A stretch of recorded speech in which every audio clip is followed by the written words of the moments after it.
Dans l'icône Reporting, vous avez sur la gauche, ici, l'ensemble des rapports de base que Calendar vous fournit automatiquement. Nous verrons par la suite comment fabriquer ses propres rapports. Donc prenons l'exemple ici du thème vente ticket de caisse. Vous avez un premier rapport de base, synthèse du chiffre d'affaires, qui vous donne par journée le total hors taxe vendu, en le détaillant sur la partie services, produits, abonnements, carte de fidélité, cure, le montant de la TVA, le total TTC, le panier moyen TTC et la vente des cartes cadeaux. Ici, toutes ces colonnes sont triables. Si je trie ici par le panier moyen, je retrouve la journée où mon panier moyen a été le plus fort. À tout moment, vous pouvez cliquer sur l'une des lignes du tableau. Exemple ici sur la journée du 7 février. Je peux voir le détail du chiffre d'affaires ticket par ticket, client par client. Et si je souhaite faire une recherche ou un filtre bien précis, par exemple en tapant Vio comme nom de famille, je retrouve une liste ici filtrée avec le ticket de la cliente. Pour revenir au résultat consolidé, je peux cliquer sur ce bouton ici.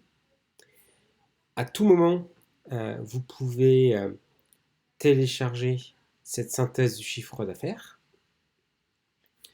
Vous aurez la synthèse du chiffre d'affaires au format Excel avec deux onglets, la vue consolidée et la vue détaillée, exactement comme sur le logiciel. Vous pouvez, sur chaque colonne du tableau, utiliser les fonctions de filtre qui vous sont proposées. Je veux le trier par panier moyen comme tout à l'heure. J'ai juste à mettre par ordre croissant, par exemple ici.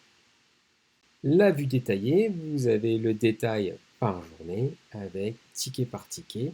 Et là aussi, vous avez sur chacune de vos colonnes la possibilité de filtrer vos données. Pour imprimer ce document, lancez une impression classique depuis Excel. Vous aurez le document qui va apparaître sur une seule page au niveau des colonnes.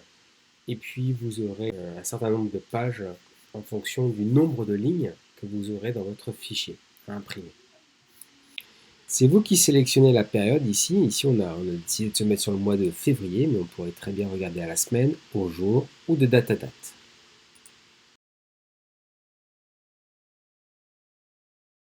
Un petit tour d'horizon des autres rapports de base. Donc, ils sont rangés par thème, vente ticket de caisse. Vous avez en plus le montant de TVA par taux, les ventes par collaborateur, les ventes par famille de caisse, les ventes par article, les ventes par genre de client, homme, femme, enfant.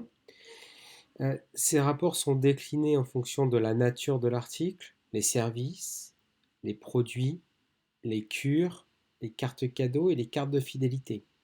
Pour tout ce qui est cure et carte de cadeau, vous avez en plus le suivi des dates d'expiration, l'ensemble des cures actives, des cartes cadeaux actives, des cartes fidélité actives.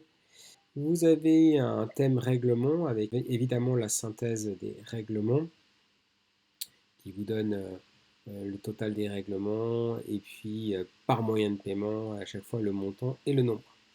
Vous avez les fonds de caisse de votre compte de paiement en ligne, le fonds de caisse espèce, fonds de caisse chèque. Ensuite, vous avez un thème client avec la liste des clients actifs, les meilleurs clients, les clients inactifs, les nouveaux clients et la fréquence de visite de vos clients. Tout ça, bien sûr, sur la période que l'on sélectionne à chaque fois. Pour la partie stock, vous avez une aide à la commande de nouveaux produits en fonction, bien sûr, des alertes sur stock que vous avez indiquées sur chacun de vos produits, la consommation sur la période et là où vous en êtes. Vous avez le détail des entrées-sorties de stock. Et enfin, vous avez un thème planning avec tout ce qui est taux d'occupation, chiffre d'affaires prévisionnel et la part des rendez-vous pris en ligne et pris en salle. Vous pouvez à tout moment créer vos propres rapports si les rapports de base, les rapports standards ne vous suffisent plus. Pour ce faire, tout simplement, cliquez sur le bouton Nouveau rapport ici. Sur cet onglet Données, on vous demande le nom de votre indicateur. Exemple, nombre de rendez-vous. On va vous demander le choix de l'indicateur. Quand vous cliquez sur ce champ-là, vous retrouvez la liste des thèmes dont nous avons déjà parlé, vente, ticket de caisse, service, produit, cure, etc. Pour chaque thème, vous avez une liste d'indicateurs proposés. Ici, comme je veux un nombre de rendez-vous, je vais aller sur le thème planning. Et je vais choisir ici nombre de rendez-vous. Vous pouvez ordonner l'ensemble des rapports que vous personnalisez en utilisant ce champ ici. Et puis, vous arrivez sur la deuxième étape, la configuration des regroupements. Comment je vais croiser mes données? Vous avez deux types de regroupements possibles. Un regroupement, on va dire, fonctionnel, ici, et un regroupement par date.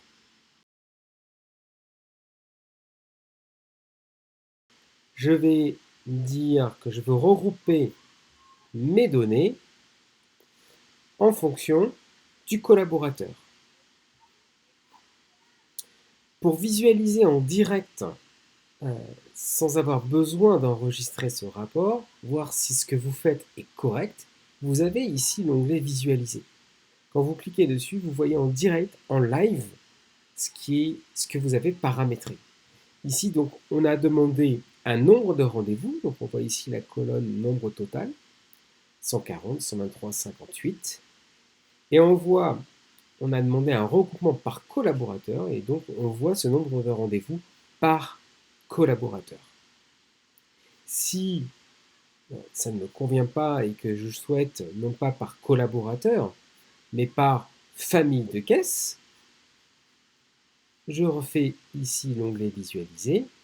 Et cette fois-ci, vous voyez, j'ai un nombre de rendez-vous et en face, j'ai les familles de caisses correspondantes.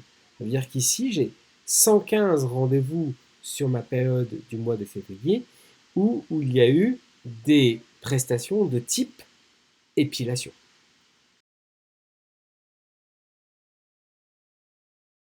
Pour les regroupements de type temps, de type période, j'ai plus qu'à cocher cette case-là et à dire je veux mon nombre de rendez-vous par date sur la période sélectionnée.